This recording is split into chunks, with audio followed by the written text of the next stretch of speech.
Shalom, salam dalam kasih Tuhan Yesus Kristus. Kiranya damai sejahtera dan sukacita Roh Kudus menguasai kehidupan kita bersama. Hari ini tanggal 29 Maret 2020, renungan pagi ini dengan tema Virus Corona dan Kerajaan Allah. Saudaraku, pada akhir-akhir ini kita digoncangkan oleh peristiwa-peristiwa tentang merebaknya virus corona. Karena pada hari ini, kira-kira beberapa hari yang lalu, saya menangkap bahwa sudah 185 negara yang terkena virus corona. Dengan adanya virus corona ini, maka ada yang negara yang sudah menutup diri, dampaknya lebih luas lagi, maka perekonomian jadi berhenti.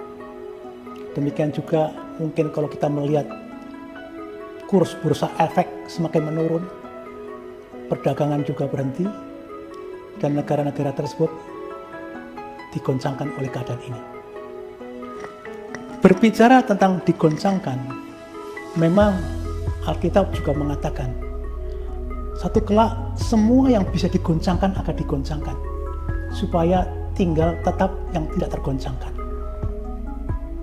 Saya percaya bahwa peristiwa-peristiwa corona ini pasti ada rencana Tuhan yang indah, supaya seluruh umat di dunia ini bergantung pada Tuhan, mencari kerajaan Allah beserta kebenarannya.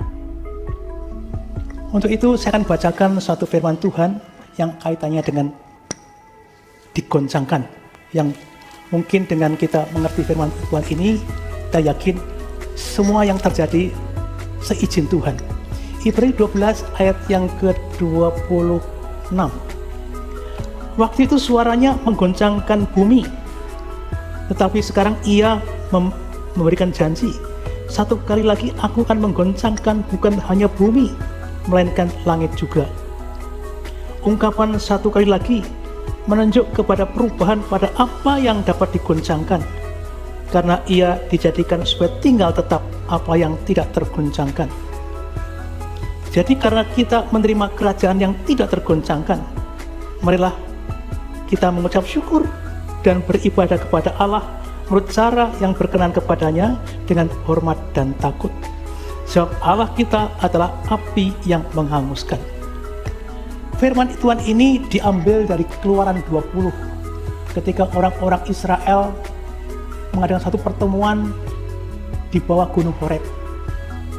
Tiba-tiba Tuhan hadir dengan guntur, dengan gempa, dengan sinar, dengan kilat-kilat cahaya yang luar biasa. Dan orang Yahudi ketakutan. Kemudian mereka berbicara kepada Musa. Musa, utuslah orang seperti engkau, Musa, aku akan mendengarkan. Sebab kalau kami berbicara kepada Tuhan, pasti kita binasa.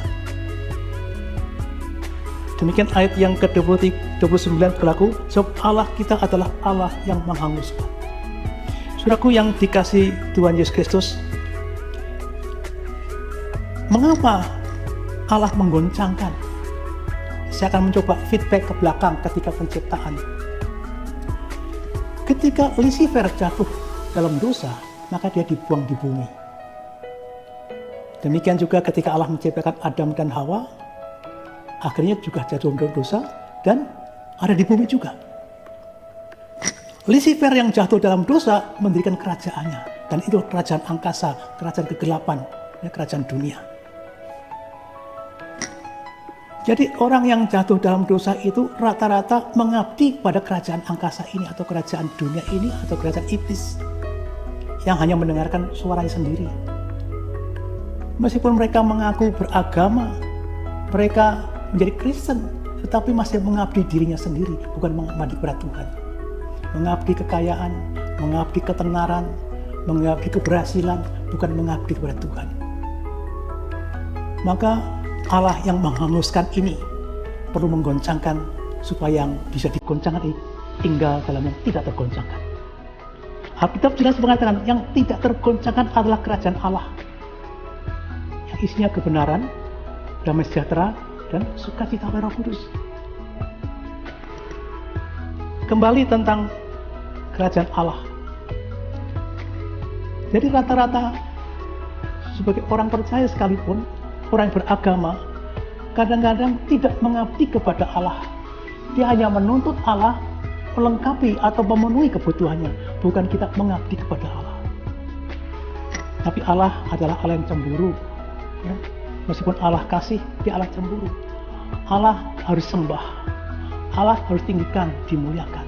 Dan inilah cara Allah supaya umat Tuhan, baik yang terpilih maupun yang belum terpilih, mengabdi kepada Tuhan, kembali ke kerajaannya. Karena ketika Tuhan Yesus datang ke dunia, dia menawarkan kerajaan, menawarkan kerajaannya. Sehingga Alkitab mengatakan dalam Matius 6 ayat yang ke-24, carilah kerajaan Allah berserta kebenarannya, yang lain pasti tambahkan. Rata-rata kita yang mencari tambahan, bukan cari kerajaannya. Kalau cari tambahan pasti tergoncangkan. Kita wajib mencari kerajaannya, yang lain pasti tambahkan. Untuk itu saudaraku, dengan adanya corona ini tidak digoncangkan, tidak hanya digoncangkan negara, tapi juga pribadi-pribadi sebagai warga negara pun digoncangkan. Ekonomi goncang, ya. Demikian juga masalah-masalah kehidupan tergoncang, kehidupan tidak menjadi nyaman. Ya. Tapi bagi orang percaya jangan takut. Seperti minggu yang saya katakan, kita tidak boleh takut. Kalau kita benar-benar orang pilihan Allah, sudah lahir baru, sudah terima Yesus, janjinya dalam 1 Petrus 1 ayat yang ketiga dikatakan bahwa kita yang lahir baru punya pengharapan akan kemuliaan. Dengan demikian kamu akan dipelihara dalam kekuatan Allah. Jangan takut. Karena Tuhan tidak pernah memberikan roh ketakutan, tapi roh kasih dan yang membangkitkan kekuatan. Kembali tentang kerajaan surga. Kaitannya dengan Ibrani 12 ayat 28. Ciri-ciri orang yang masuk dalam kerajaan surga adalah yang pertama, mengucap syukur dalam segala hal. Karena apa? Semua ada dalam tangan dan rencana Tuhan. Jadi ayat yang dikatakan Ibrani 12 ayat yang ke-28. Jadi karena kita menerima kerajaan yang tergoncangkan, yang pertama, marilah kita mengucap syukur. Apapun yang terjadi, di balik apapun terjadi, Allah turut bekerja. Yang kedua, beribadah kepada Allah menurut cara yang berkenan kepadanya. Saya berbicara tentang beribadah. Alkitab mengatakan bahwa dahulu orang Israel menyembah Allah di Yerusalem. Orang Samaria menyembah di Gunung Gerizim. Bahkan orang-orang beragama menyembah di tempat gedung-gedung tertentu. Tapi perjanjian baru tidak berbicara demikian. Perjanjian baru berbicara dalam Roma 12 ayat yang ke-1 dan 2. Roma 12 ayat yang 1 dan 2 berkata demikian, bahwa ibadah kita tidak seperti orang beragama. Saya akan bacakan. Karena itu saudara-saudara, demi kemurahan Allah, aku menasihatkan kamu supaya kamu mempersembahkan kepada tubuhmu sebagai persembahan yang hidup, yang kudus, dan yang berkenan pada Allah. Itulah ibadahmu yang sejati. Jadi kehidupan kita sehari-hari, ya, hidup yang berkenan, ya, hidup yang menyenangkan orang lain, ya, jadi berkat bagi orang lain dari ucapan, pikiran, perkataan yang baik, itulah ibadah. Bahkan sampai tingkat pemikiran pun harus kita perhatikan, karena firman Tuhan mengatakan yang mulia, yang baik, yang patut ditiru, itu kerjakan dalam kehidupan kita supaya Allah dipermuliakan. Jadi saudaraku, yang pertama mengucap syukur bahwa kita sudah masuk dalam kerajaan Allah, dan ciri-ciri orang yang sudah pindah dalam kerajaan Allah. Jadi kita tidak boleh banyak menggerutu karena kita sudah ada dalam kerajaan Allah. Ya, berarti kita hidup dalam pimpinan Allah. Ya. Berikutnya, saudaraku, dikatakan berikutnya. Menurut cara yang berkenan kepadanya dengan hormat dan takut. Rata-rata di antara kita, kehidupan kita sembrono. Ya, ciri-ciri orang yang dalam kerajaan surga, yang ada dalam perlindungan Tuhan, yang ada di dalam penyertaan Tuhan. Bahkan pemeliharaan Tuhan adalah hormat dan takut akan Tuhan. Saya akan sampaikan dengan perasaan takut. Peristiwa corona atau peristiwa merebaknya virus corona dan peristiwa yang lain membuat orang tidak nyaman dalam kehidupannya. Memang itu Tuhan sengaja supaya mengingatkan orang yang takut Tuhan itu adalah orang yang memang tidak nyaman di bumi ini. Saya akan bacakan 1 Petrus 1 ayat yang ke-17.